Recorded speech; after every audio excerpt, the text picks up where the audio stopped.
Cageside with John Morgan.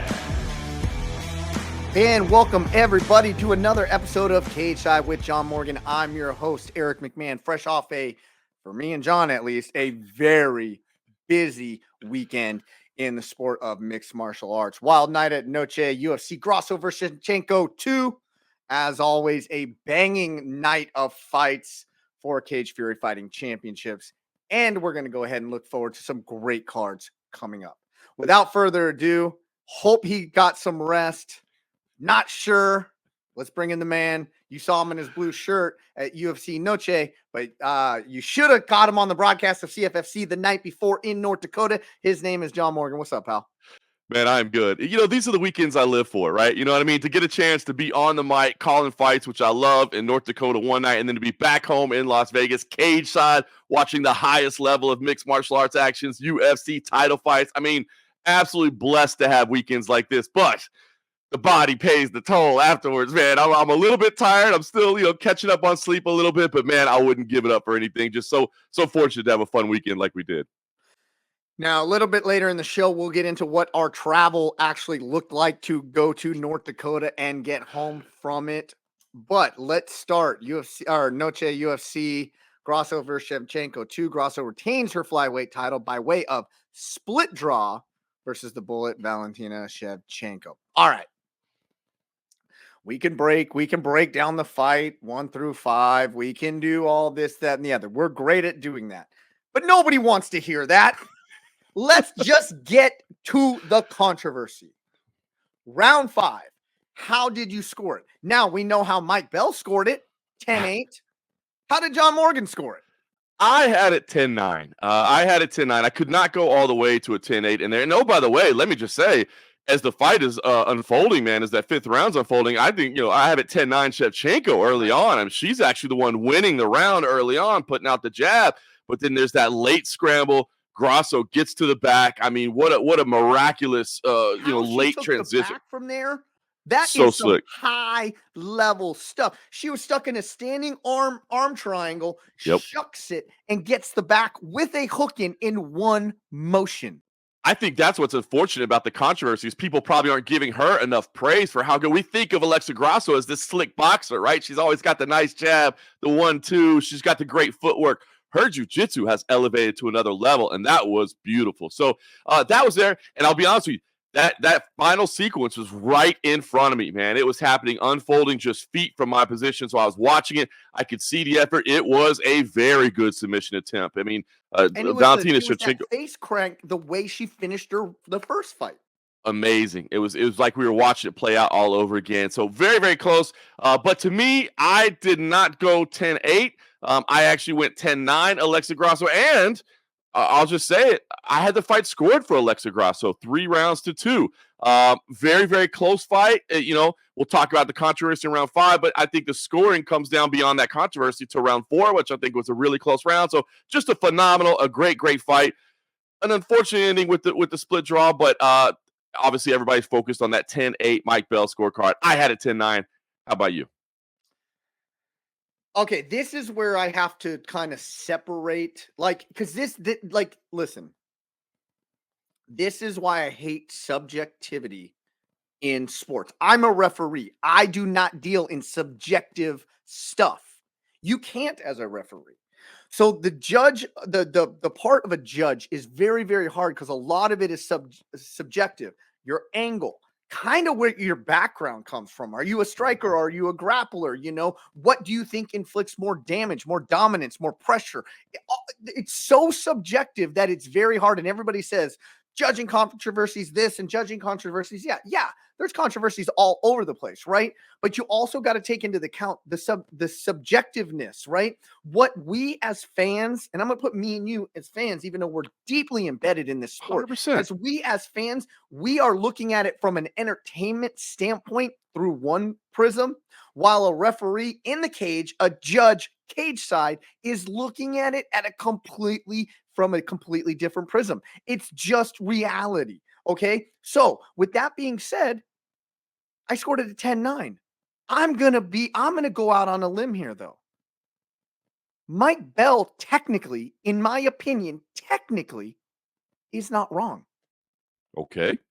Now this I got to hear because listen, and I don't want it to be that I'm taking a shot at Mike Bell. I actually went and reviewed all the cards that he turned. He was on 6 fights on Saturday night. So he did 6 different fights. 5 of them went the distance, right? So he was turning in actual cards a lot of the night, not just partial rounds, not just rounds that didn't get scored because it ends in the first. And I thought he was pretty spot on. In fact, he had 4 other 10-8 rounds on that night. So it wasn't the only 10-8 he scored. And the other 4, I got to be honest with you, I had 0 issue with whatsoever. I do feel like, from my personal perspective, he made a mistake in this one. And again, I don't want to. We all make mistakes. We all do things that are wrong. That we were wrong. I felt it was a mistake, but you say maybe not.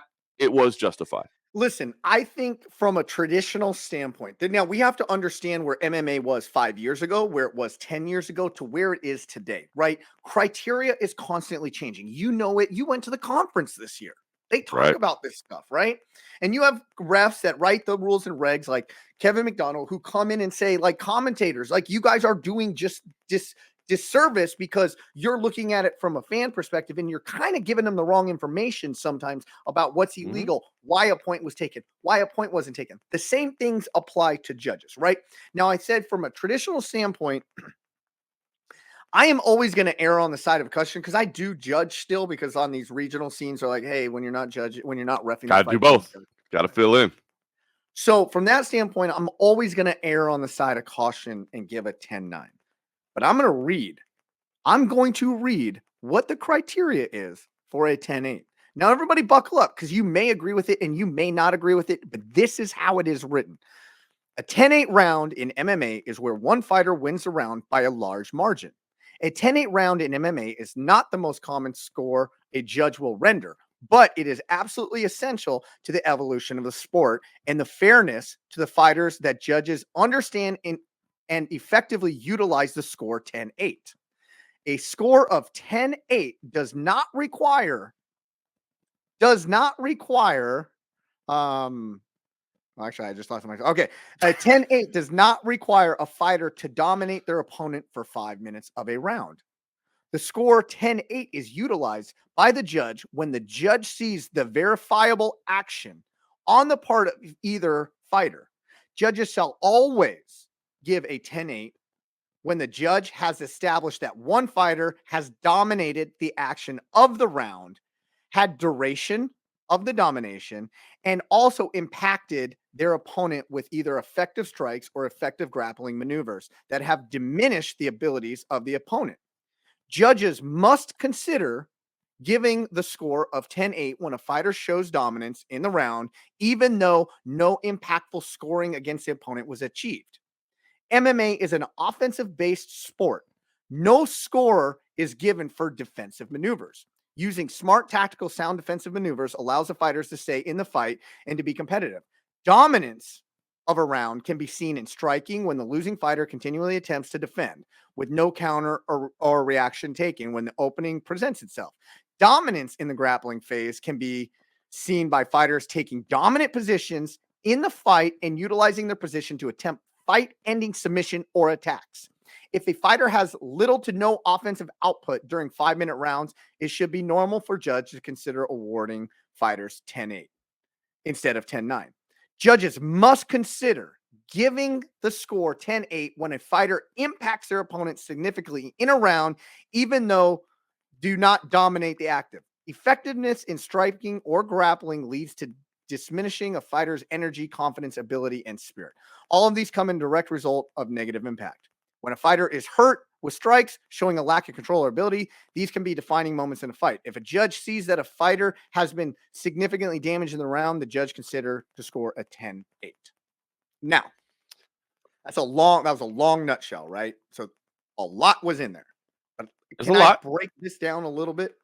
Well, it's funny because I want to point out, of course, I've heard those before and I've read that many times, but in hearing it read back to me, there were certainly some parts of it that stood out to me. So I'd love to hear you break it down because I know exactly the moments that I heard that did make me go, maybe. Okay. So we can assume that, maybe Shevchenko was winning that 5th and final round. Right. I think she was. But let's say it was even. Let's say Mike Bell thought that was an even round. which he technically wouldn't be wrong. There was some really good exchanges. Grasso, I think, maybe hit her harder a few times, which left the significant strikes, even though Shevchenko hit her more.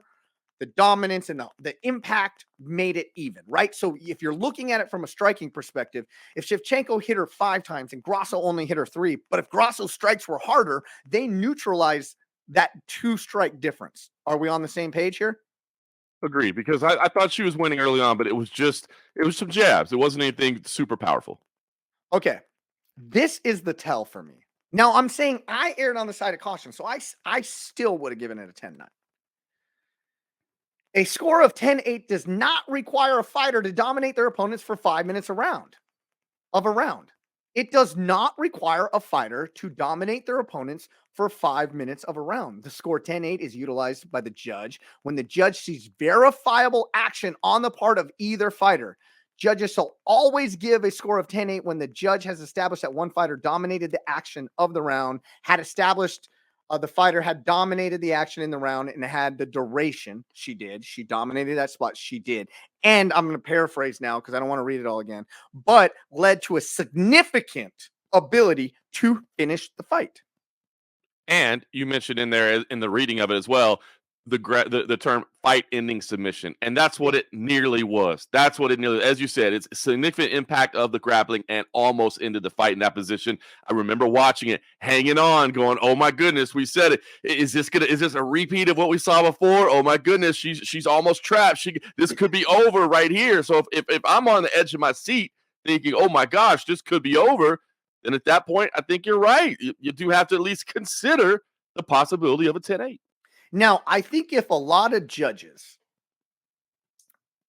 some of these judges, Mike Bell even, right? And, you look, Cecil Peoples, like all these judges, they've been judging for so long. It is hard to change their approach to judging a fight and using the newer criteria. I think this came out like 2 years ago, right? I think maybe even last year, the new criteria. Okay.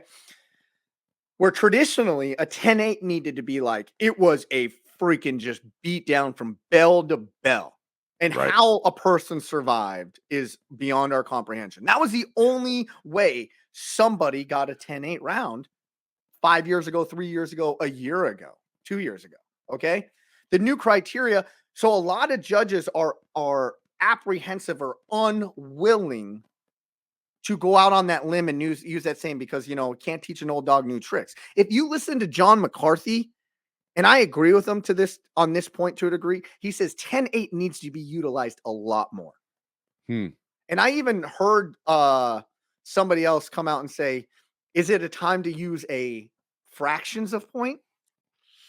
Right? I've heard that argument, the half point type system. I'm still a little bit concerned. To me, I don't believe we're there yet. I understand the benefit of it, but I mean, if we're afraid to use 10-8s now, we're not even using, I mean, what's the extra half point going to do? That's one more degree of variance that we're causing right now. Commission to screw up the adding up of the points, which happens. That happens too. And you're so right. If that's the case, I mean, really, if we feel like there needs to be half points, then we just need to do like more 10-7s, you know what I mean? And so that you have more degrees of differentiation between the rounds. So I say no. Say all that to say this. By reading of this, should Mike Bell be getting killed like he is? No. Now that you inspect it and you read it, I mean, I certainly wasn't crushing the guy, but I know a lot of people are. I've certainly seen the online reaction. I was surprised by it, but I also know what a qualified official he is, and so I thought, well, he must have been seeing something. And now that we really sit down and analyze it, and really sit down and read it back and go through it, I kind of see where he's coming from. I don't necessarily agree. I think I'm still sitting on my 10-9, but I think I can at least understand that perspective and say why a 10-8 may have at least been in play if you felt that submission was about to end the fight. And I read that same stat. I didn't review all the scorecards for the night, but I went on and I did a lot of reading this morning and last night. And yeah, he 6 other rounds he made a 10-8? 4 other rounds. He had 5 on the night. 4 other rounds he gave a 10-8. So we cannot say this guy, Mike Bell, is not consistent. I've had multiple conversations with Mike Bell. He is so damn knowledgeable. Right? Yeah. And so if we're going to say judging needs to be consistent, that does not apply to Mike Bell. He was as consistent as can be that night. Yep, you're 100% right about it, and I think that's a key thing as well. Is it's okay to the thing that I hate is that like as soon as you disagree with a judge on something, now that judge is awful, and now there's corruption involved, and et cetera, et cetera. It's like, okay, listen, these guys are committed and they're professionals, and they are educated in what they're doing, and they're doing their absolute best. And while on the night I went 10-9, as you break it down and you inspect it, I actually do see the possibility of a 10-8. Still in my own personal scorecard, I keep it at 10-9. But that's what we're trying to see, right? And we know that Mike Bell isn't necessarily going to come out and address this in the public. But if you take a step back and you read the criteria that he's using and you read the directives that he's been given, I think you kind of maybe can understand that point of view. And that's all where I'm coming at it because listen, and again, I'm in a preference of saying I gave it a 10-9 because I am apprehensive. The old school nature in me is apprehensive to go out on that limb, right? Because what we thought was a 10-8 3 years ago should be a 10-7 today. That's true. Right? That's a great point. And so the benchmark had moved backwards on everything, and it's really hard for us salty dogs, right? To kind of embrace that. So I just need everybody, and I'm not saying he's right. I'm not saying he's wrong. I'm just saying if you are going to crush the guy, educate yourself on why you are going to crush them. Because I could counterpoint every single person who is saying he doesn't know what he's talking about. That was horrendous, and this, that, and the other. I can read it to them and break it down for them and say, it seems like he knows a little bit more about this than you. He does. He absolutely does. And I can tell you, from firsthand experience, how committed all these officials are. I think a lot of people feel like they just show up at the arena, watch a couple fights, turn up some scores, and go home and never think about it again. And as you well know, that is anything but true, man. These guys are beating themselves up over it. They're reanalyzing. They're talking afterwards. They're going back and watching. They're watching other fights. They're getting feedback. It's a constant education process, a constant commitment. They are just put under the microscope, man. They really are. There have been times where I thought, you know what, man, I know a lot about this sport. I've watched a lot of fights. Maybe I should go out there. Maybe that's the way I should give back to the community a little bit is, I could go in there and officiate a little bit, man. I could do that, maybe help out in that thing. Why would I subject myself to that scrutiny, man? I don't want that criticism, man. They're being put under a microscope. But when you really break it down and look at it like that, man, I think that should be eye-opening to people to see that, hey, man, maybe thought, right? Maybe there is some justification there for a 10-8. Again, even though I went 10-9, maybe there's absolutely some justification for a 10-8. The problem is that it was high profile. It was the last round. It all came down to that. And it's unfortunate that happened. But what I'm going to say is the guy gets booked all the time because of his reputation. He gets booked all the time because of his consistency.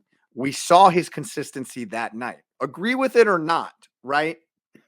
The guy was consistent. And I know an executive director, Mullen, brings all these guys afterwards and says, explain yourself in every round. Whether the guy was a knockout or not, he'll look at the scorecards. If there's any deviation from it, he goes, explain yourself.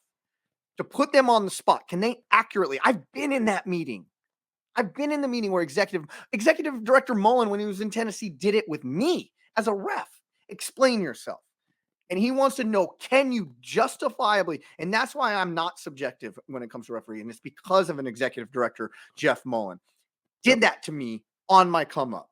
And I know for a fact he's doing it now. So if anybody says these judges aren't qualified and this, stop it. They are.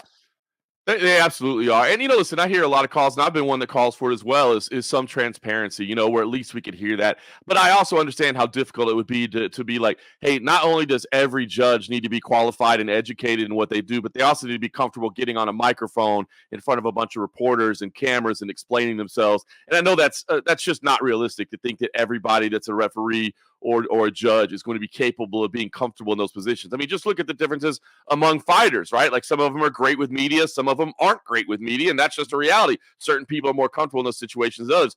I think you've done a great job of outlining what probably was going on here and kind of what was happening. I think it would be nice if we got to a position where a representative of the commission in Nevada, whether it be a Jeff Mullen or whether it be another person that's a qualified spokesman or whatever, came out and spoke to the media so that they could say things like this, right? And maybe that would help educate the masses, and maybe that would help alleviate some of the criticism. I don't think we're ever going to get to a point, because I've heard people call for it, where that judge or that official will be speaking to the media. I don't think we're going to see that, but I do think maybe if we get to a point where at least a representative of the commission could come and speak to the media and maybe lay out things exactly like you just laid them out, maybe it would help alleviate some of the criticism and honestly, some of the claims of corruption, which I hate seeing that. I hate people just throwing that out on social media and the internet and not realizing the implications of what they're saying and just saying that very casually.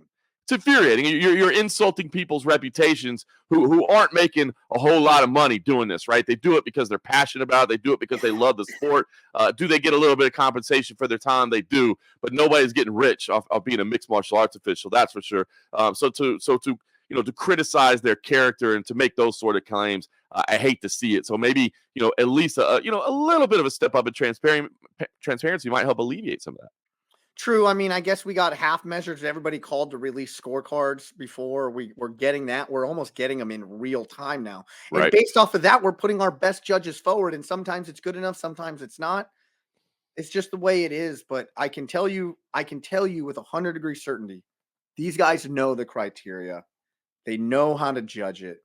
Now, us as fans, we can, and fans and fighters, we can, bitch and moan about it, agree sometimes, not agree others. But what I don't think is acceptable is bringing reputational harm into it. And we'll get into the no contest later because I think this falls in line with it as well. Is that people are just trying to do their best. And you know what? Sometimes, they're swing and misses a lot of times. I was in a particular spot this past weekend. You were there, but you didn't think there was a problem with something I did. CM Punk thought there was a problem with something I did, right? And we'll talk about that. But I'm just saying the subtleties of things and the nuances that maybe somebody knows and the nuance somebody doesn't know affects, how you're going to talk reputationally about these people. And it just sucks that it happened in the 5th and final round of a championship fight. ESPN, huge Mexican Independence Day celebration card, all the above. It gave everybody the ammo that they need, even though the substance might not have been there. The emotion was. But at the end of the day, that's why we love this sport, man. Yes, it is. We love it. That's why we love it. That's why we can't wait for Alexa Grasso and Valentina Shevchenko to run it back for a third time somewhere down the line, man. It was crazy. The tension was high in this fight. And I'll tell you, man, I just want to say the big fight feel in that arena, man. Kudos to the UFC for putting on this Mexican Independence Day card and making it feel unique. It was not just, hey, we labeled this card Noche UFC. No, every element was tailored to make it to celebrate Mexican Independence Day, and the fans showed up, man. It was loud in there. The Mexican fans were supporting their own. It was pretty incredible. It was a memorable night for sure. Off air, we talked about some knees that could have been illegal, could have been legal. Round 4, you got any specific questions? I'm here, man. I have my official hat on right now, talking about nuances. Anything? Well, it's funny you mentioned that because, round 4, I was scared. In real time, I was watching it. So round 4, there was a moment where Valentina Shevchenko is, kind of reaching down with her hand to the ground because there's control from the front. And Alexa Grasso punishes her with several big knees. In fact, I thought those knees were the most effective strikes of the round, which is why I ended up giving Grasso round 4 and why I ended up giving her the fight 3 rounds to 2. But in real time, I remember going, oh my gosh, are those illegal? Are those illegal? Is her hand touching the ground? Herb Dean certainly saw it, and it's not as if it slipped his observation and he didn't notice. He was on top of it. He was basically giving a carry on type motion, like go. And I actually asked Alexa Grasso afterwards about it. I'm like, hey, those illegal knees or potentially illegal knees, which certainly were allowed to happen. I asked her, were you aware of what you were doing, or was it so fast, that you were just throwing shots? Because obviously it's chaos inside the cage. Sometimes you don't know exactly what's going on. You're just like, let's throw. Or were you aware? And she said, no, I knew exactly what I was doing. And I know that she was putting her hand down, but I was lifting her up and delivering the knees. So therefore, I never had any concern whatsoever that those knees were going to be deemed illegal. I knew exactly what I was doing. It was a strategy. And sure enough, they were not declared illegal, and the fight carried on as so. Your observation, sir. This is where we get into nuances. Okay. So regardless if if you pull the fighter up and a knee, anything but the soles of their feet are not on the ground, regardless of if the fighter was grounded, if you unground them, it's 100% legal. I say this in fighter meetings every single time. Do not play that game. Do not play the game. You're not going to get the benefit of the doubt if you play, I'm grounded. No, I'm not. I'm grounded now. No, I'm not. Right? You're not going to get the benefit of the doubt. If you want to ground yourself, put your knee down. Take everything out of the equation. Now, here is where nuances play a big factor in this. Now, again, I'm going off the assumption that maybe her hand was down. Maybe, right? Let's just go off that assumption. Unified rules of mixed martial arts state a fighter is grounded. I can tell you this off the top of my head. I have to study these things. A grounded opponent means anything other than the soles of their feet is on the canvas or on the ground, excluding the fingers. Right? Now, what does that mean? That's excluding the fingers. But Nevada has an addendum to that, right? They've amended that rule, and they say fingers, you can have your fingers on the ground, but it has to be weight bearing. Okay? Now, that gets into so much subjectivity, right? It's really hard to police. Now, what does weight bearing mean? I'm going to ask you, what does weight bearing mean? Weight bearing would mean that you cannot stand in that position otherwise, because it is helping to frame you. It is helping to keep you in that position. You're not actually just touching it. It is actually has force from your body pressing down onto that limb. I agree, right? And I say that. But the argument could be made, if I put a scale there, one finger is going to register weight. It's going to register weight, the subjectivityness of it. So that's why I preference, when I am in a jurisdiction that says it's weight bearing, there are a few that we are going to ground yourself intentionally. Like, do not play that game because you're not getting the benefit of the doubt. So the way I interpret the grounding rule in weight bearing is, picture a lineman in a 3-point stance. If I were to kick his arm out, would he fall? Is that weight bearing? Absolutely. If I'm just in a squatted position and I put my hand down, technically it's weight bearing, but you're not going to fall over if I remove it. So in that position, let's just say Shevchenko Grasso, the hand is down. Is it really holding her up? Or if I pulled her arm up, would she still be in that position? It's not weight bearing, because basically she was reaching down to touch with it. And on top of that, Alexa Grasso is the one that's supporting her frame. She's not going to fall over because Alexa Grasso is supporting her frame. So either way, it's a legal maneuver. It's legal, and since in real time, I thought, and I've gone back and watched it since, and there, to me, you're 100% right. There is no controversy whatsoever, especially given the rule that is in Nevada. It was funny though, as you started to lay out the scenarios and lay out the rule, I just started shaking my head, just because I tell you what, I just think there's such a need for the unified rules to be actually unified, and for us to have the same rules in every single jurisdiction. And I know that that's tough, and I appreciate the fact that Nevada was trying to make changes that they felt were more meaningful, right? And it is. It's all in an attempt to avoid the game, right? Where you're just putting your fingers down to say that you're grounded. And so they went with palms and weight bearing, and there's different scenarios have gone different places. I think we need the same rules in every single jurisdiction in the United States. I hate the fact that the unified rules are not unified. I mean, can you imagine, if the Grizzlies go play in Dallas and they're, we don't really have goaltending unless it's a 3-point shot, and then you go to the Rockets down the road and they're like, all right, well, for us, it's not goaltending, it's with your right hand. It has to be with your left hand, and I mean, you're like, what are you talking about? And it's tough. I think it's tough for everybody involved, because the viewer, as you said, I mean, it's so good that you're taking the time to educate, but let's be honest, the average viewer is not going to take the time to avail themselves of the rule book, and they tune in to watch, and they say, I watched one week and it was this rule, and I watched another week and it was a different rule. Like, that's crap. So just from a viewership standpoint, it's tough, but then you put it on the fighters who have to make split-second decisions in an absolute chaotic environment. Put it on the officials themselves, which, if the officials only work in that one jurisdiction, then fine. They're going to know it, they're going to know it inside and out, because that's what they do. But let's be honest, the highest quality officials are in demand around the nation. So they go to different places, and they have to be able to make those decisions in real time, split-second scenarios, considering not only what happens, but where they are at the moment. And that's just an added layer of responsibility and difficulty that doesn't need to belong. So I love what you're saying, and I think you're right. If anybody thinks there were controversy in those knees, there were not. Herb Dean nailed it. Alexa Grasso was completely aware of the rules, which is awesome to see. But I think that is a perfect example of why we need to be working as the Association of Boxing Commissions together to get everybody on the same page and get the unified rules absolutely unified. Yeah, and just for clarification, what we mean by anything other than the soles of their feet, excluding the fingers. So if you're in a 3-point stance, right, you have to have a flat palm on the ground or a flat fist.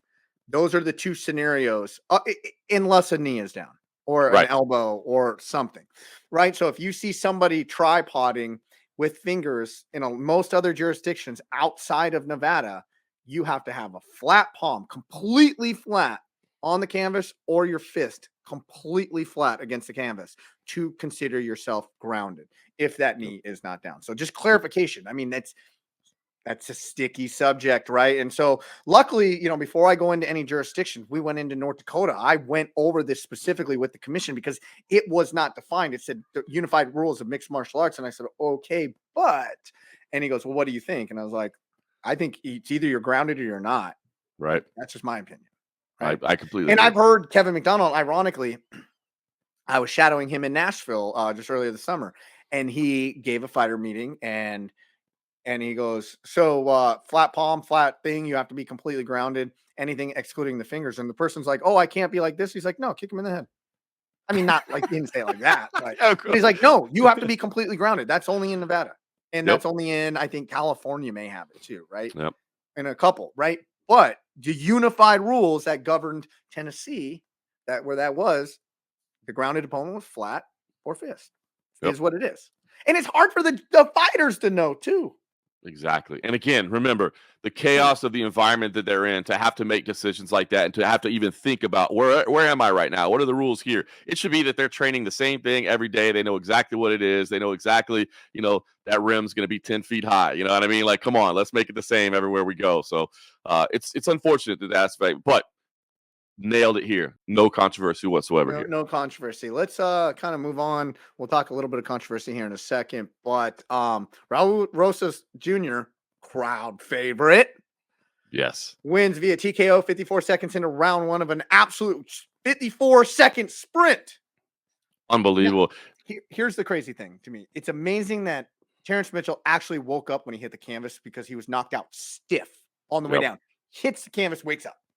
He did. Yeah, it really was. This was a great performance for Raul Rosas. I mean, he was a big favorite going in, but just 18 years old, man. I like this kid's attitude. He has been thrust into the spotlight, man. I mean, a teenager, right? Dealing with competing at the highest level and the expectations of the attention that comes with. And he has dealt with it so well. I spoke to him in the lead up to the fight. He lost his last fight, right? And a lot of people were just ready to say, see, told you that guy wasn't that good. Write him off. He's not going to be there. And he had the greatest attitude, man. I loved it. It stuck with me. He's like, listen, man, that last fight, nothing changed but my record. All right. Like, I have a loss on it, but guess what? The goals of where I'm going, of where I'm going to be, of what I'm going to accomplish did not change one minute. And I thought that was such a beautiful way to put it. Nothing changed with my record. I got a 1 on there now, but guess what? I'm still going to be that champion I said I was going to be. He came out here and potentially against an overmatched opponent. But if you're against an overmatched opponent, that's how you treat them. You go out there and you do that. You get them out of there in a minute.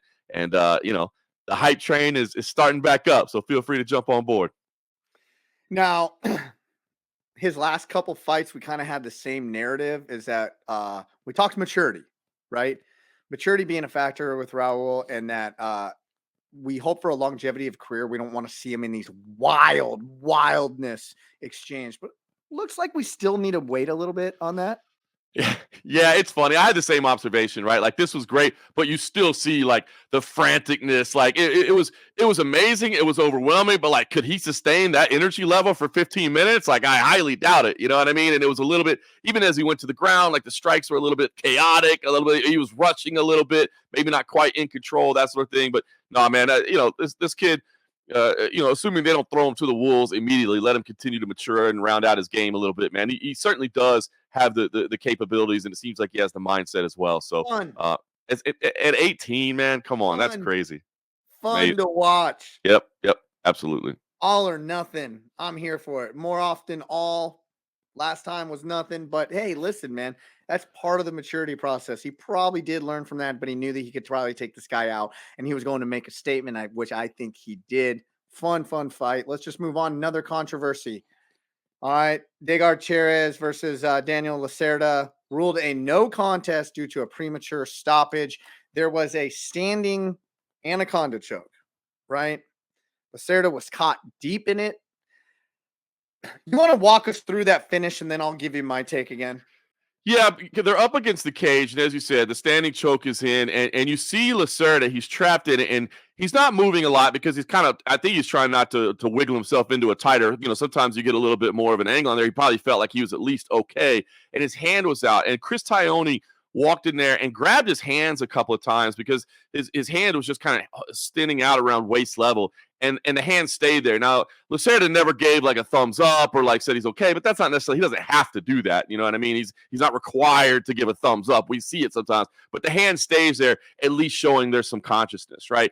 And then in a split second, that arm drops. And I mean, it drops quickly, and it seems like the head drops a little bit as well. And I'm telling you, it's crazy, Eric, but I had myself and Kevin Ioli were sitting on the outside of the cage, and we had the perfect angle to it. We had a better angle than any camera in the house because it was right up against the fence panel in front of our position on press row, and I could see it.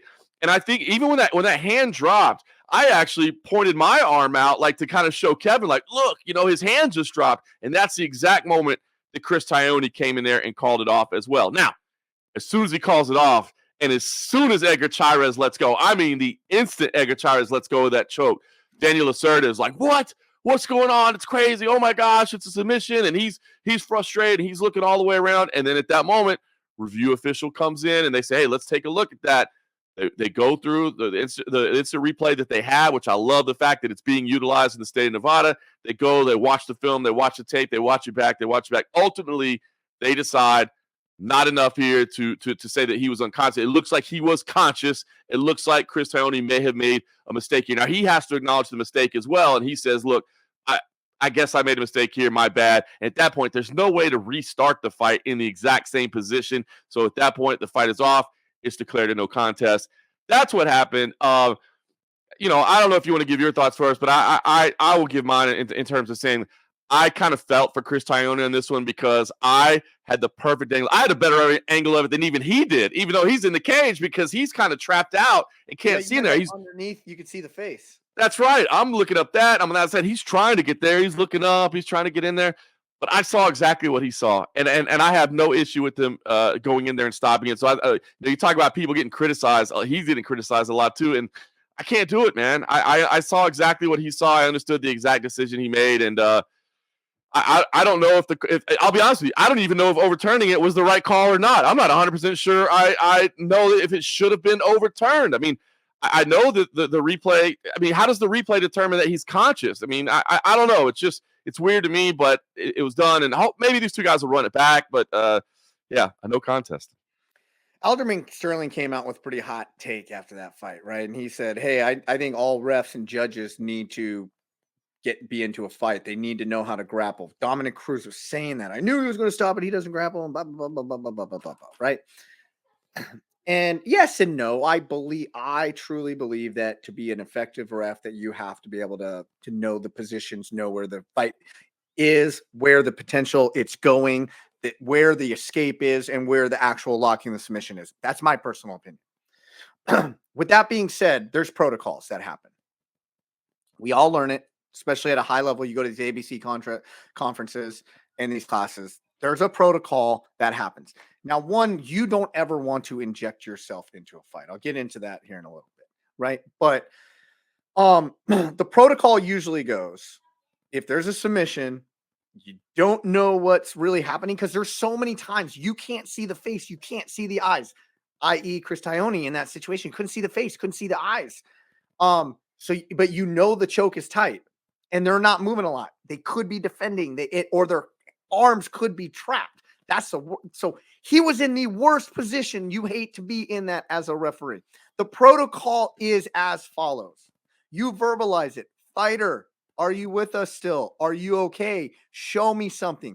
Even in that standing position, right? If Lacerda would have just moved his leg, It would have sufficed for me as a ref. That's what I said. Hey, are Mhm. we still there? You saw it. I stopped the fight at CFFC when Kevin Peace had an arm choked a guy unconscious, right? I stopped it, Correct. but I went through a protocol.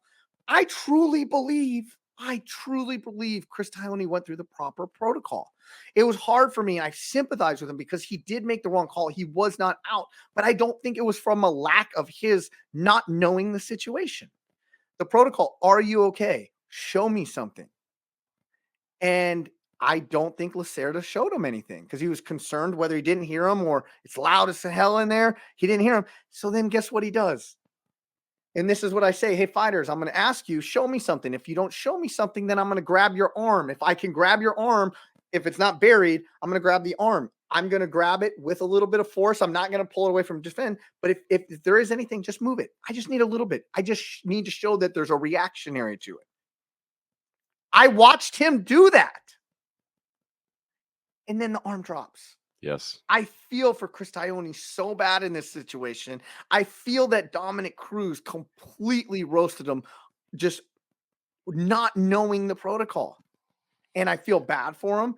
And I feel kind of the same way you do about the situation, right? It's just so unfortunate because I do believe Tione did what he was trained to do.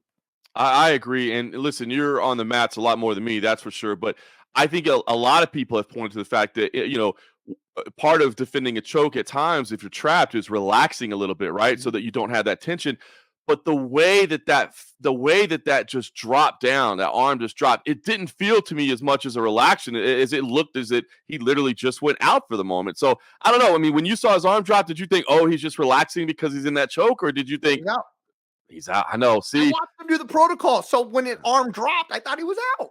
I did too. So it's tough, man. This is like I think we get way more clicks if we just absolutely chastise the guy and just roast the guy and throw him under the bus. But Did he make the wrong call? He did. But not from a lack of going through the wrong protocol. That's it. That's what I'm saying. When I share something, when I give my opinion, I want it to be my honest, true opinion. And my honest, true opinion in here is just like, totally get where the guy's coming from. Maybe he made a call, but it wasn't through a lack of education, a lack of caring, a lack of trying to do the right thing. You know what I mean? I think it just maybe made a mistake, but it did it in the most educated way possible. So this is where I got to talk commentators, right? Because a lot of commentators they are former fighters and they think they know everything, or they're just really good, well-versed people on, positional and strategics and whatnot. And you take a guy like Dominic Cruz, who, like, listen, he's from Arizona. I'm from Arizona. And I think analytically, he is the best in the game. He is Brilliant. so damn smart. I'm a huge fan of him, right? But I think it was a little uncalled for to a degree, roasting Tione the way he did. And I'm going to go back to kind of a situation that I was in this past weekend. I rewatched the broadcast. There was a fence grab late in a fight. I didn't take a point. CM Punk really thought I should have taken a point. Whether it just or not, I'm not going to say he's wrong, right? I'm just going to say the protocol, right? And so Dominic Cruz might not know the protocol. I think it's more likely that he didn't know the checklist that a ref has to go down, right?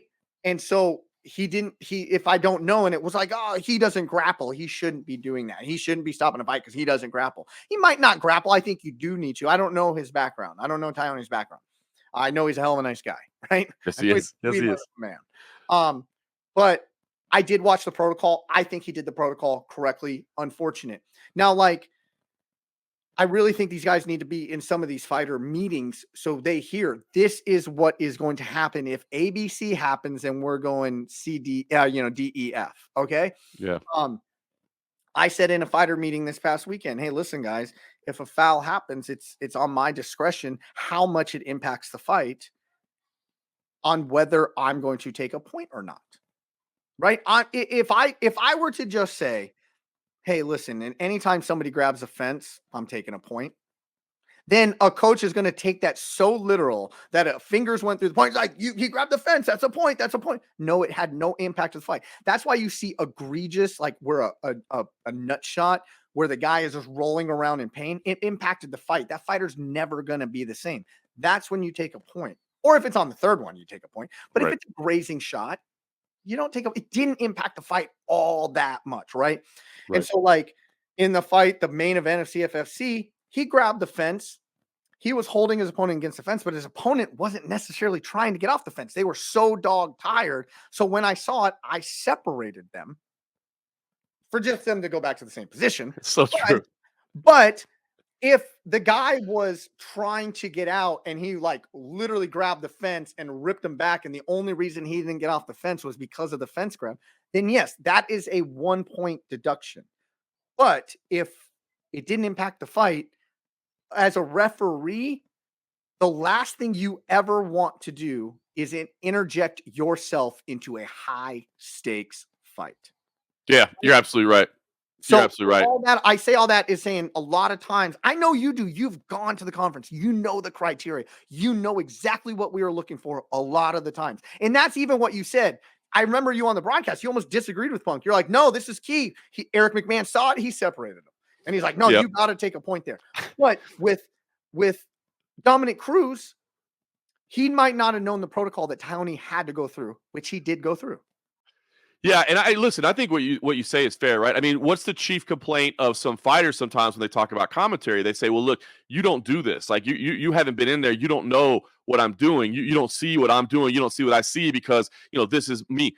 So if you're getting the commentary, I don't think there's anything wrong with saying, hey, if I'm going to criticize these officials, I should probably educate myself and go to the training seminars or go, take the classes, get certified or whatever, just so that you know exactly what they're doing. And then if they're not following the criteria correctly, you can absolutely criticize because you can at that point then say, this is what he should have done in that situation. Here is where he is wrong. Now, there's still going to be judgment calls sometimes, and you may disagree with somebody's judgment call because, as you said, it's difficult sometimes as you started off. Some things are subjective, and it's just the reality of the sport. Like, not everything is going to be dialed out in black and white over, where you could go, well, if you go to Rule 3A. Either. Exactly. So you have to make decisions sometimes like that. But I think, your request or your point is well made. And that, look, if you're going to criticize them for the process, make sure you know the process first. If you're going to say what they should have done or what they would have done. Now, if you question their call, that's okay. But you can't question the process if you don't really know what the process is. Yep. So anyways, that's a kind of recap. Noche UFC, fun event. John Morgan was there with no sleep because he was in North Dakota the night before, the land of affiliated tribes up in Minot, North Dakota. Hell of a time getting there. Worse of a time getting back. Tell everybody about our crowd. It was pretty wild, man. We were out there, like you said, North Dakota, man. Four Bears Casino and Lodge, man. Great people out there. Great venue that they've built there, man. Really cool venue. Crowd showed up. By the way, educated crowd out there in North Dakota, man. They knew the right moments to cheer. You know what I mean? They knew their MMA. It was awesome. So they showed up. Great volume, man. It was a great crowd. So we put on, but as you said, it's a little bit of a journey to get there. I mean, North Dakota is a little bit of a, kind of laid out area and sparsely populated. So there's not just, big airports everywhere. So we had 7:30 a.m. and we had some people leaving at 6 a.m., some people leaving at 7:30 a.m. But regardless, because it's about an hour and a half to the airport, the shuttle to leave the hotel at the airport was at 2:30 a.m. Now, we got off air around like 10:15, 10:30, around there. And at that point, you go back to your room, you change, you want to maybe grab some food real quick because we haven't had dinner because we've been working all night. And next thing you know, it's like, midnight or so after you've changed and gotten some food and ready to go. And it's like, well, we got to leave in 2.5 hours. So what should I do? So I know me. I just second shuttle. Yeah, that was it. You're leaving at 2:30 a.m. or you're stuck there for the day, right? You know what I mean? Or you're calling like a $400 Uber or something like that, man, because nobody's going to drive you out there. So we got on the 2:30 shuttle, about an hour and a half to the airport. I didn't sleep on that shuttle, so I decided not to sleep. By the way, so from the midnight to 2:30, I was like, I'm just going to stay up, like, because and if you've ever been in that situation, and I'm sure you have, even if you lay down to sleep, you're not going to sleep very well because you're panicking, right? You're like, don't let me oversleep. Don't let me miss the shuttle. Every 10 minutes, you're jolting up and looking at the clock. So didn't sleep. Couldn't sleep on the shuttle. It's a good shuttle. It's quiet. It was nice. And I just couldn't fall asleep on it for whatever reason. Got to the airport, hung out there, grabbed a little bit of breakfast and hung out for a little bit. And then you and I crawled into a tiny little regional jet just side to side. But I don't think either one of us made it to takeoff, man. I mean, I think we were still on the ground and we were both out. You just laid out. Yeah, landed in Denver. And then from Denver, I had like a quick layover and flew home and came to Vegas, and then came home, and the idea was to take a nap, but I haven't been home for a couple of days. So now my son wants to talk to me about what I missed in his soccer game and jiu-jitsu practice, and I'm not going to be like, nah, kid, go away. I need to get some sleep right now. So I stayed up and then went straight to the T-Mobile Arena for Noche UFC. Great night of fights, but by the time I came home after Noche UFC, man, I literally just crawled in bed and was gone. Just I done. remember I sat next to you on our 2-seater little. Watched like, up. Just bring it in, big guy. Yeah, right. But I remember I sat down next to you and I go, I'm effing hurting. So true, man. So true. But you know what? It's funny, man. Like in those, and I was exhausted, man. And all day yesterday was catching up and was exhausted. But man, I really, as I said at the top, so fortunate. I mean, who gets to do that? You know what I mean? Who gets to one night? I'm calling fights with CM Punk on UFC Fight Pass in North Dakota, which that's my favorite job in the world, is calling fights, man. I love it. And then the next night, I get to fly home, and I'm sitting in the best seat in the house at the highest level watching a UFC title fight right up close and personal, man. And so some sacrifice, some pain, but man, I wouldn't change it for the world, man. It was an amazing weekend.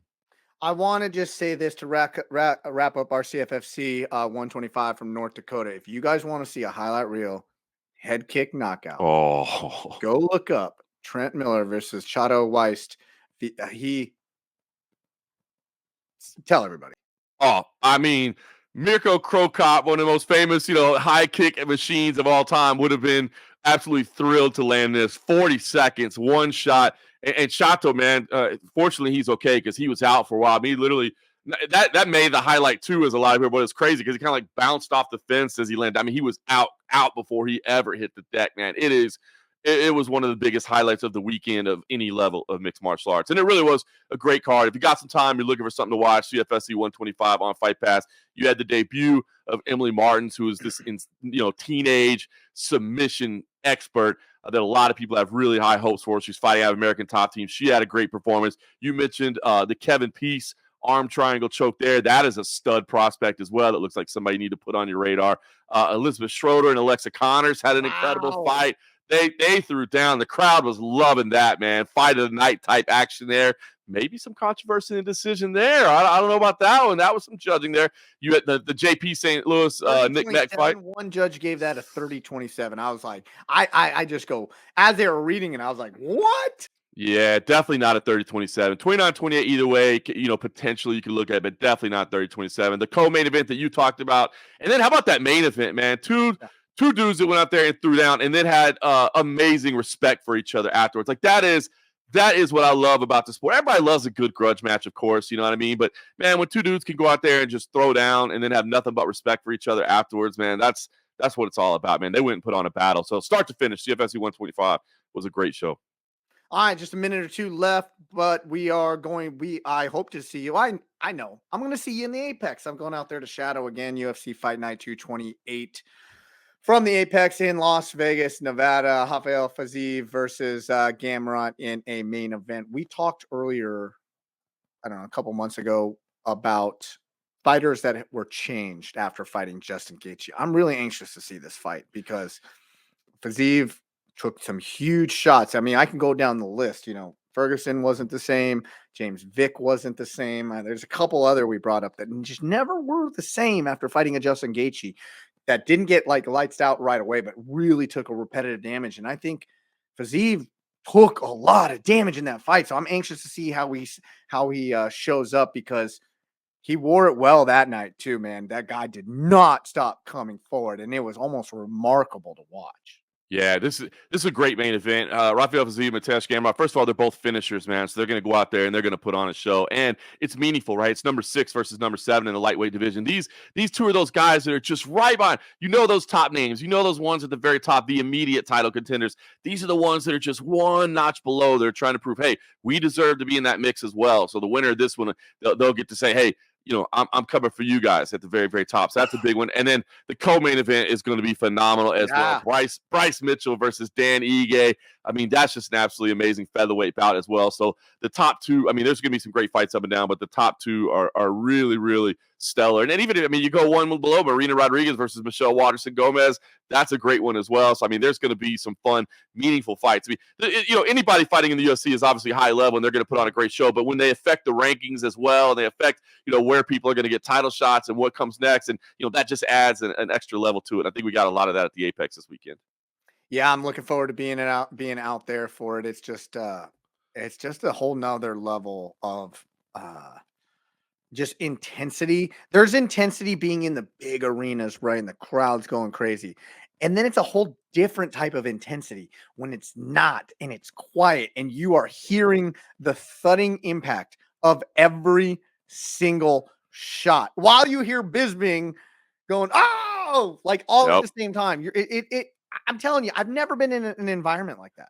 It's so unique, and getting to hearing the coaching, you know what I mean? Like even where we sit in a packed arena, it's difficult sometimes, right? Because there's so much extraneous noise in a packed arena to hear. But when you're in the Apex, man, you can hear the coaches calling out everything, and you can hear kind of the battle of wits against each other, and then you see how it impacts that fighter. And is the opponent using that as a read and using that as a tell, and they're making impact. So I love it, man. I love being there. Not to mention it's 15 minutes from my house, which I don't hate either. So I'm looking forward to that. And it's part of let me not just say a busy day, but a busy weekend. So you got Bellator the same day, but it's over in Europe. It's in Dublin. So it's early in the day. So you got Johnny Eblen, who's an absolute stud, undefeated, against Fabian Edwards, of course, the brother of UFC champ Leon Edwards, and he's earned himself into a title shot. So that's a great main event there.